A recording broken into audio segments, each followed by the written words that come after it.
Welcome to the Think Data podcast. And on today's show, I have the pleasure of speaking to Wiley Jones. He is the CEO and co-founder of DOS. They are a super interesting business. They're a Series B hypergrowth startup in the world of ERP. Typically, that space is seen as quite legacy, normally associated with older, more clunky companies.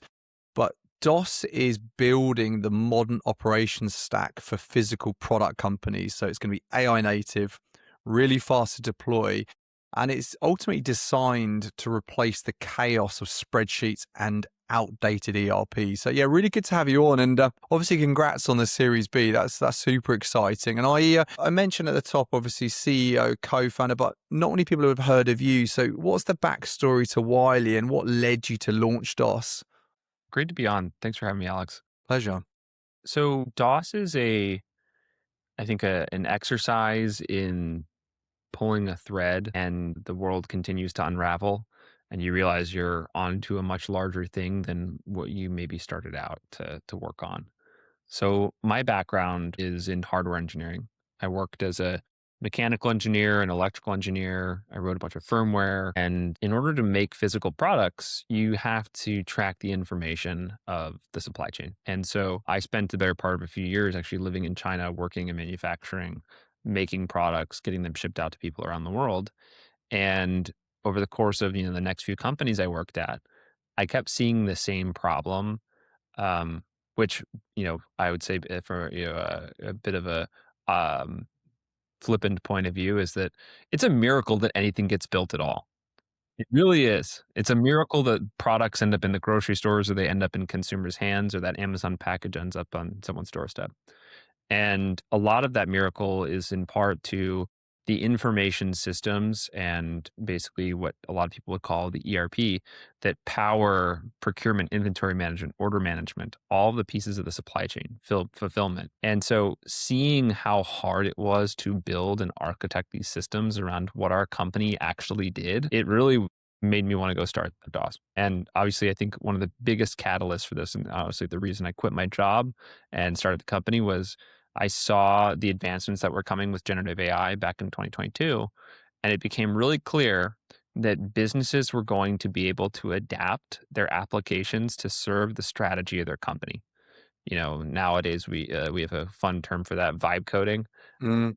You're making the application meet the vibe of your strategy, whatever it is that you want it to be. In traditional ERP, that looks like multiple quarters, if not years, of implementation. And that has been a fundamental assumption that is now being revisited and challenged in the market and the industry, and that's what we focus on.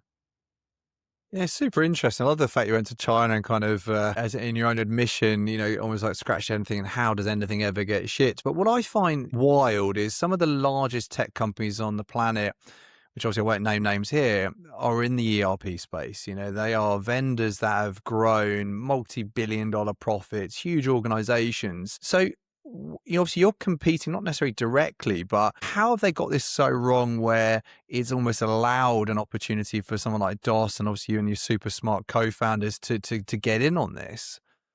Yeah, I think there's actually a kind of a base assumption that you're making, which I don't want to say challenge, but I would clarify a bit, which is that it is legacy software that is currently in the market. But legacy is a good word.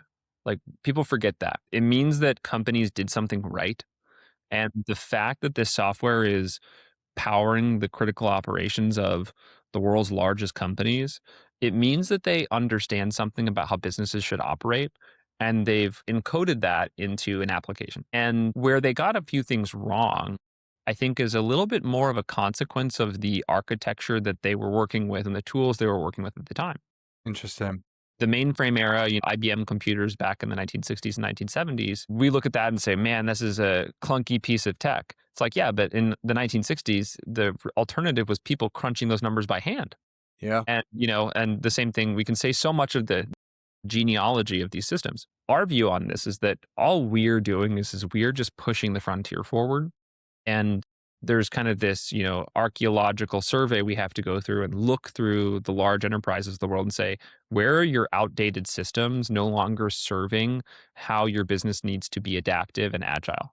Mhm. And it sounds really boring to say it that way, but it's really just, how do we help you make more money expand your visibility into your profits and your margins as your business, your efficiency and your leverage, and use technology to make better decisions. And we are just a part of this, next chapter in the journey, which is how do we make these systems faster, easier to operate, more legible to humans, and now also more legible to agents and AI systems that can operate for people. So that's really, it's really, I look at it as almost just like a taking the baton and continuing to move forward with some of these new architectures that are now possible.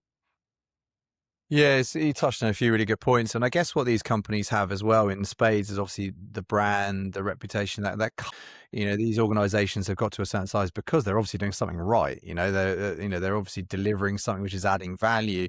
But obviously, a lot of you touched on a really interesting about legacy tech, legacy applications in these ops heavy organizations is as I think you said right at the beginning, is unpicking that thread where everything's kind of wrapped around it. So can you talk to me about how DOS does it or how you do it, which allows them to carry on operating? But obviously, if you're going to ultimately rip out a legacy ERP and the associated technology and infrastructure around it to go with a relatively new company, how do you convince them to do it and how does it work? Yeah. So there are probably 3 or 4 really good analogies for this that all convey the same point, which is that it has to be modular and it has to be composable. And those are two different things. Modular means that we can package up the concepts of, let's call it order management. I have sales orders that I process from 3 or 4 different channels. I sell in retail stores, and they're not my retail stores. It's a big box store where you'd go to, like in the US, like a Costco. And then I sell online, my own, online presence. You go to, Nike.com and you buy from me. And then also I sell directly to businesses. I sell into, these, B2B channels. Order management as a concept means different things to different people. So I have this order management package, and that's a module. And inside of that, I have the ability to say, well, I'm a company that doesn't do B2B wholesale. And actually, the way I do my retail is I operate it myself. I do retail not through a third party, but I do it. And we run our own cafes. Like one of our customers is a coffee company, and they have a really complex order management operation. The ability to combine composability and modularity allows you to go to businesses and actually meet the shape of their strategy. Instead of saying your definition of order management in our order management module isn't the same as us, therefore you adapt to your process, or we deeply customize the software in a one-off manner for you that will not be able to be upgraded or maintained by anyone other than our team. That is the cardinal sin of these legacy systems. And it's, I don't blame them for it. There wasn't really a way to solve this problem until we had generative AI. And so what DOS has been able to do is make it so that businesses have well packaged, let's call it 80 or 90% fidelity modules. And that last mile of customization can be done through a symbiotic relationship of our team, our customers, and basically AI automation that helps us understand the footprint in their business and model the application into that form factor. The combination of those two things is really a core differentiator, and it allows us to take risk from here's this whole massive surgical operation where we're going to pull, 5 different parts of your business out and swap them out all at once. Instead, we say, okay, you have a freight and fulfillment problem. You have 4 different warehouses, and we want to be able to fulfill from them across one really clear network of fulfillment. All right, let's go in and put that part of the system in, and we'll keep the other pieces intact until we can go in and extract each one individually. Yeah, interesting. So yeah, as opposed to attacking it all together, it's actually picking on those individual use cases. And then do you find over time with those companies, then other opportunities present itself anyway, naturally, because ultimately you've got a freight and fulfillment problem, but equally we're now seeing the potential purchasing issue or a potential supply chain problem. Yeah, there's 2 parts to that. Part 1 is like, you have to be a good partner to Yeah. your customers. Yeah. They have to trust you, right? Yeah, it's trust, but it's also like trust and competence. And I think especially folks on the other side listening to this, especially leaders and people who have spent time managing teams, building teams, the moment you sense competence in the parties around you, you go, great, let me give you more work. Let me give you more Yeah. things to do, because everyone has this infinite list of, what are my priorities?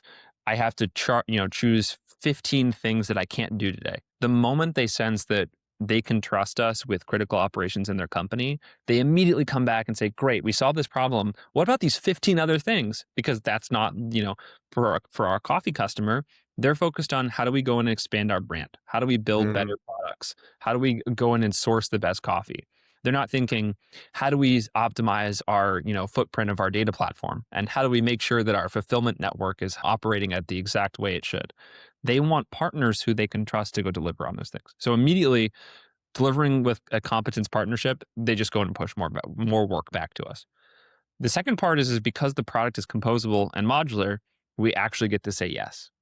A lot of companies will say, that would be great, but that's not what we do.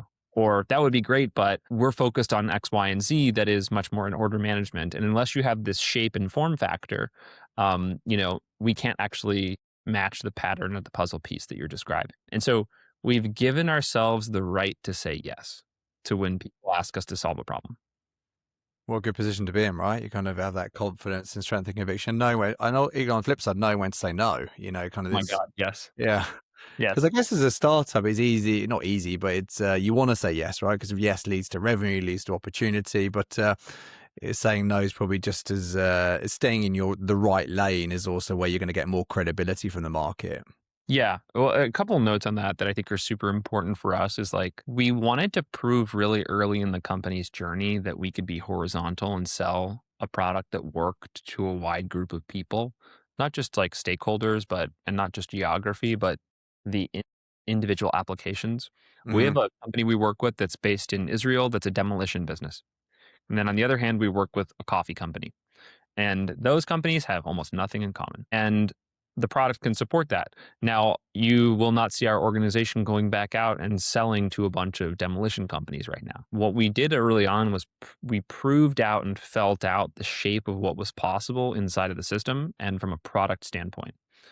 And then from a go-to-market standpoint, we have controlled and closed the funnel a lot by going and saying, here is our ideal customer profile. Here is the shape and form factor and firmographics of those businesses. And we can deliver an outsized amount of value into that market very quickly. And that's where we want to go build our brand legibility. But on the back side of it, we know the product can support these 15 other things. We're just not going to focus on that right now because we want to be laser focused on go to market and extremely unopinionated and flexible in the product. Yeah. No, I think it makes complete sense, and there's no surprise you've had the success you have. And I'm keen to drill down on this kind of term that's quite widely used and in some senses quite probably overused, AI powered. People are talking about there's AI, and I know you said 3 years ago you saw this opportunity that may previously have not been there for you because of generative AI. But how does the AI work specifically within DOS? Because obviously what you're talking about here, there's legacy technologies, there's legacy. You got a demolition company, you got a coffee company. They all got different setups and different use cases. But where does the AI come into this, and how does that work in practice? Yeah. So I'll answer your question with a little bit of a history point of view, super quick. There were three clear generations of enterprise applications. When I say enterprise applications, I just mean systems that people use to do work in a commercial setting. So, the government, businesses, things like that. I'm not talking like Instagram and Facebook. I'm talking more like, Salesforce. And the first generation of them was mainframes. You had a big room with basically a room-sized computer, and the U.S. Census and Wells Fargo used it to crunch numbers, and those were basically the only people who could afford them. And then we moved from mainframes to PCs, and you had networked PCs in an office building or in some local networks and maybe some global networks, and people were deploying networked applications. And then we moved it all to the cloud. Each time we went through those generations, new companies get built because there's a new architecture that enables new things. So IBM, SAP on the mainframe era, Oracle, PeopleSoft, Siebel systems in the client server PC era, and then ultimately into the cloud. You see every time these applications actually have to get rewritten. Siebel moving to Salesforce, PeopleSoft moving to Workday, Oracle and NetSuite, and then ultimately they bought NetSuite back. Those companies had to go in and rewrite their entire system to take advantage of the new architecture. And what a lot of companies are saying, they're like, we're AI powered or we're AI native. I think the market is really going to clearly identify what AI native means in a few years, just like we did with the internet. It would be like a company in 1995 saying, "We're internet native." And they run all of their servers on-prem. They do everything, they're still using CD-ROMs to go install the software. They're like, "But we have a website, and so Yeah. we're AI, we're internet native," right? Um, and there's a lot of companies doing that right now with AI. And they'll say, "Oh, we're AI native," or I'm fluent in Chinese, and then I pull out my phone and use Google Translate to translate Chinese, and then I read it back to you. I'm like, no, I'm not fluent. I'm going somewhere else for the knowledge. And I think that's where, when we think about AI native, that was the view that we brought to it as well, which is that the intelligence actually has to be embedded inside of its understanding of how the system functions. This is why coding applications have done such an amazing job of being AI native, because the agentic workflows can directly interact with the application. They're not interacting with it through a GUI, or they're not interacting with it through a manner in which a human was designed to interact with it. They're interacting with it in a way that they want to interact with it, which is like through what looks like a Linux file system. And so we built our product mostly focused on the agent user experience, not the human user experience. And that is going to completely transform the way that work gets done, because we can basically have, I would call it digital labor running 24 in the background of our product. And it's, orders of magnitude cheaper and honestly a lot better at it than humans are. And that's amazing for all of us. Mm. But that's only possible if you rewrite your application into this Gen 4 architecture to take advantage of the fact that you now have the ability to have human level intelligence running 24/7 inside of a computer. Yeah, no, it's really interesting. It's that kind of people talk about kind of human in the loop, don't they? But I think it's all around that, embedding that into the core functionality of the system, as opposed to saying we're going full AI native. It's like that's just not the message here. Is basically what you're saying. Yeah, it's architectural. It's the same way that someone would say, like, we're cloud native. And then they go in and they say, "Oh, but in order to update our software, you still have to go in and install the floppy disk or the CD-ROM." Cloud native means that you have a completely unique architecture where the system is running in a multi-tenant, server that's in someone else's data center. It's the Mhm. exact same thing with AI native. There is a fundamental architectural rewrite of these products that is going to absolutely will have to occur. Yeah, no, I can agree more. And I'm keen to focus on that. I think you touched on it earlier about go to market. You've been around for a few years. You've spoken to obviously a lot of prospects, customers. You've had different reiterations of the product. Is there I suppose in that journey, is there a bit of customer feedback or product feedback that you've had which really helped shape what the product looks like now? Is there one, you don't need to necessarily name names, but anything that stands out makes you think, oh yeah, no, that really helped us? I think someone said that product market fit is always one, degree away from the place where you thought it would be. Interesting. It's not where you think it's going to be, it's just right next to it. Yeah. And I think that being really curious about what your customers believe, Mm, the first step, and that was really where we spent a lot of time when we first brought the product to market. We were thinking of it in terms of these modules and these composable building blocks. And then we realized that our customers wanted us to do a lot of the thinking for them. mm, And they wanted us to do a lot of the leading practices and the best practices. And that made sense. The thing that was surprising, like super, super surprising, was that the capabilities they were asking for were actually already possible in a lot of the tools they were using. It was that the ergonomics of those capabilities was very poor. And the way that we were able to make that simple and legible to them, and a lot of it being powered by an AI native Gen 4 architecture where they can ask the system not how are orders doing, or tell me about, go find me my latest orders that are doing X, Y, and Z. Instead, they can say, "How do you work, system? Explain yourself to me." Which is yeah. a lot of times what people want. They want to be able to understand the provenance of why something came to be. Our ability to show that and deliver that to them, I didn't realize that was the killer feature. And Interesting. and then but it took time for us to realize this when we'd be doing these demos. We're like, "Look at how great the performance of X, Y, and Z is." And then they're like, "Yeah, yeah, but The fact that the system understands itself is, I've never seen that before. And I have, a public company CIO, I show them this and they go, wait. That would have taken a team of consultants multiple days of work to answer the question of how the system is wired up, because they're aware of the data inside of them, but they're not aware of their own implementation. That was like a really big moment for us when we realized we had crossed that, that. Interesting. It goes back to your point earlier about kind of the architecture and how it's embedded into that, as opposed to trying to make it all around AI natives. Actually, it's understanding its environment. It's got that human input. It's very smart. It's funny, isn't it? Because sometimes those eureka moments were never supposed to be that eureka moment, right? And you think, oh, okay, hang on a minute, we're actually onto something. So it's, yeah, I never heard that. That's really interesting. Really Yeah. interesting. Yeah, it's was it David Foster Wallace, right? Like this is water, the fish going around and asking, "How's the water today?" And the other fish is like, "What are you talking about?" Right? And it's a lot of that. It's that I think it's very easy, especially for early stage founders, and we fell very much into this of like, you're so consumed in the thing that you're doing and you're staring at it that you begin dissolves into the background and you just accept that that's the way that things are. And other people, when they look at it, we're like, oh, well, that's just the product. And they're like, no, that's the special thing. And we're like, well, that's just Yeah. a part of it. But really, I think having the deep curiosity to just put it in front of people and be like, hey, react to this. What do you think? What's weird? What's cool? And being super open about what they're describing, not to say go follow every single thing they're saying, but integrating it into your worldview. That was transformative for us.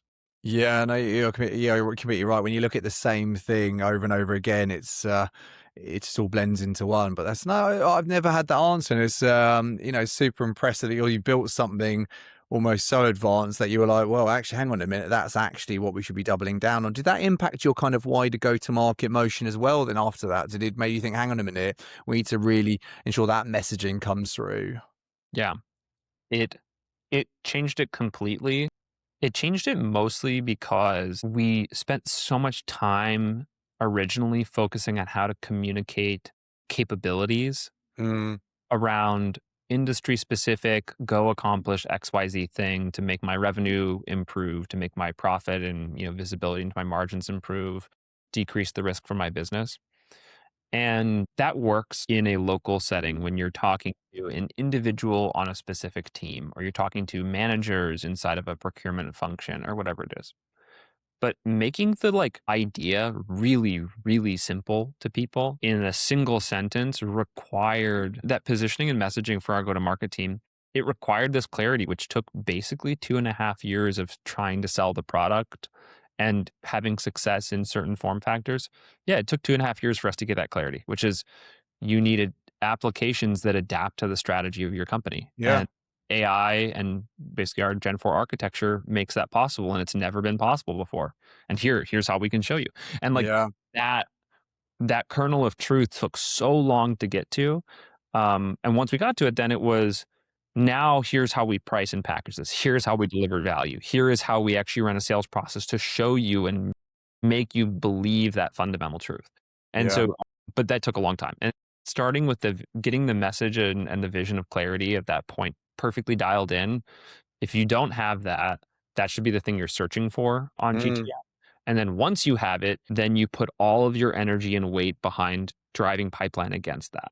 Yeah. No, fascinating. I suppose the $1 million question now is obviously what's next? Series B, obviously everyone, the assumption is growth, but for you and the wider team at DOS, what's kind of on the roadmap here? What can people expect to see from you guys? Well, growth for sure. That's the big one. I think it's also just focus, like really being focused. How do we win this year? How do we win next year? The main reason I think that growth needs to be tempered with focus right now is that we're in a period of transition where new technologies are being introduced and people need to re-underwrite their view of the world pretty fast, pretty often. I don't know about you, but I probably in the last 12 months, I've changed my view on a few fundamental things like twice. And I don't know if I had done that in the last 5 years leading up to the last year, right? You're completely right. It's for me, it's been I got so attracted by all the shiny new, as a recruiter, all the shiny new AI tools, and actually what ended up happening was create more of a bottleneck. And actually what we've done now is strip right back and gone, hang on a minute, what do we really need? And actually you're right, we're in this inflection point now that everyone's got the latest thing on their phone, the latest, and actually how often, what's the engagement levels like? What's the productivity like? And actually no one can really talk about ROI at the moment. So I think I completely agree with you. And I've just had that epiphany probably a couple of weeks ago. I think, hang on a minute, do we really need this? Right. Yeah. And like, people are going to have to adapt to a new way of working in our own company, outside of our company, in the market, the way our customers are going to expect to buy things, the way that they're going to expect the products to behave. And so part of it is that the organization needs to be laser focused on the right thing. That is where we need to be growing, because growth in the wrong direction is very, very dangerous. Growth along this, streamline of where the world is heading is objectively what you want to do. But my job is to keep my head up and on a swivel and paying attention to where the things are going and steer the company towards that and steer our team's focus towards that. Yeah. If I would just said, "Hey, high and to the right, put numbers on the board, make number go up," um, it's not clear that we are actually selling the right things to the right people, building the right products the right way. Someone said, in this case, growth a lot of times is growing revenue or things like that, run customers. That's a measurement of success. That's not success. And so I think for us, it's going to be tempering growth with focus, and that focus being steered with clarity around what's happening in the world. Such a refreshing view, because I think, fresh off the back of investment, organizations can get quite carried away, go and hire the best folk, going, oh, we're going to add all these new features to our tool. We're going to target other sectors which we never really initially thought of. And actually it says a lot about your vision and the success you've had of just doubling down and being mindful of the landscape you're selling into. That's changed forever. And actually how people receive information, how people want to engage with AI, that is going to continually change. So I'm guessing that ties into what you said at the beginning, is it all has to tie into the embedded kind of human still as a central point, but obviously complementing with these AI features. Yep. Yeah, people's role in their own jobs are getting, I think, pushed up, and everyone is going to have to operate in a much more managerial way. People will be evaluated a lot more on their judgment and not their throughput.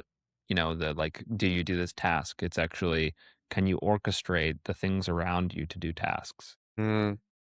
And building products that allow people to get better at that, for them to, I think also we have the benefit of that these large AI companies, the OpenAIs and the Anthropics of the world, they're really leading the charge on educating the market on how to work in this new world. And so that's been also refreshing, that there are some great companies that are basically doing a lot of the consumer education for us. Yeah, what time to be in this space, right? I think it's the once in a lifetime opportunity in Yeah. terms of that innovation, the wholesale shift to what we're seeing now.